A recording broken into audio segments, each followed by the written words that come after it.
வணக்கம் மக்களே! இன்னைக்கு Sensex 277 point town and Nifty 50 103 point town.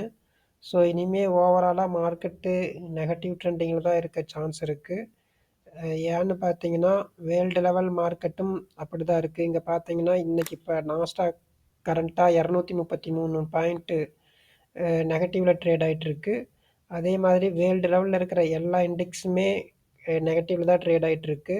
இங்கே பாருங்கள், நம்மளோட நிஃப்டி 50 இன்னைக்கு Sensex, S and P, Nasdaq, Dow and ஜோஸ், ஜாப்பனீஸ் மார்க்கெட்டு, யூகே மார்க்கெட் எல்லாமே மைனஸில் தான் ட்ரேட் ஆகிட்டுருக்கு.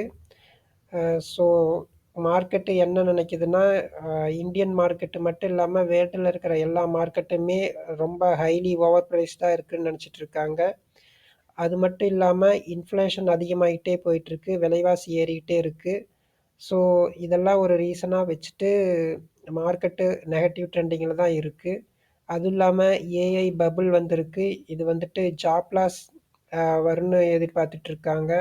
ஸோ இதெல்லாம் ஒரு ரீசன் மார்க்கெட்டு நெகட்டிவ் ட்ரெண்டிங்கில் இருக்குது.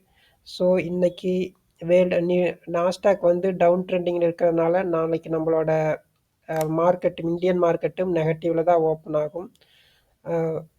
ஸோ நமக்கு நாம் கன்சிடர் பண்ண சொன்ன ஸ்டாக்ஸ் மட்டும் நம்மளோட ப்ரைஸ் ரேஞ்சுக்கு வரும்போது கன்சிடர் பண்ணிட்டு போகலாம்.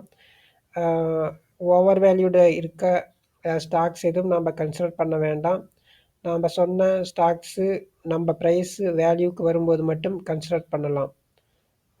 தேங்க்யூ.